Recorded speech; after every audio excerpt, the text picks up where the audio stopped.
గజ్వేల్ నియోజకవర్గం ములుగు మండలం దాసర్లపల్లి దళితుల మీద జరిగిన దాడి దురదృష్టకరమని Congress party SC department chairman Ramakrishna ఆవేదన వ్యక్తం చేశారు. ఈ సందర్భంగా రామకృష్ణ మాట్లాడుతూ దళితుల ఏర్పాటు చేసుకున్న వినాయకుడి మండపాన్ని తగలబెట్టి మీరు మాతో సమానంగా దేవుణ్ణి పెట్టుకోకూడదని బెదిరించిన సంఘటన గత 3 రోజుల క్రితం వార్తాపత్రికలో రావడం జరిగింది. గ్రామంలో ఉన్న ప్రశాంత వాతావరణాన్ని చెడగొట్టుకోకుండా అందరూ కలిసిమెలిసి ఉండాలని సూచించారు. కాంగ్రెస్ పార్టీ అధిష్టాన ముఖ్యమంత్రి రేవంత్ రెడ్డి దళితులకు ఏమి పని జరిగినా ఎవరు ఇబ్బంది చేసిన వారిని వదిలిపెట్టబోరన్నారు. సంఘటన మీద పూర్తి నివేదికను రూపొందించి SC corporation chairman Nagari Preetam Congress party అధిష్టానానికి నివేదిక ఇస్తామని చెప్పారు. వినాయకుడిని పెట్టి కొలుస్తా ఉన్నారు, కానీ ఇక్కడ ఉన్న కొంతమంది దుండగులు ఇంత తక్కువ కులమైన మీరు ఒక గుడి కట్టుకొని ఒక వినాయకుడిని పూజిస్తారని ఒక చిన్న కక్షతోటి ఆయనను మంట కలిపే ప్రయత్నం చేసి కాలబెట్టడం జరిగింది.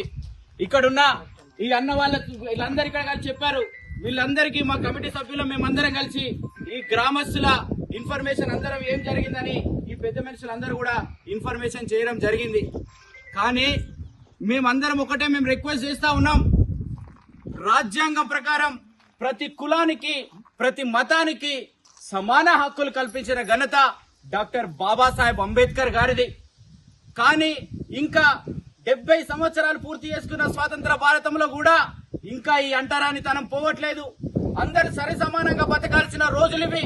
సోనియా గాంధీ గారు, రాహుల్ గాంధీ గారు కలలు గని రేవంత్ రెడ్డి గారి ద్వారా రాష్ట్రంలో కాంగ్రెస్ పార్టీ ప్రభుత్వం ఉంది. కాంగ్రెస్ పార్టీ ప్రభుత్వం అంటేనే దళితులు పేద వర్గాలను ఆదుకునే పార్టీ.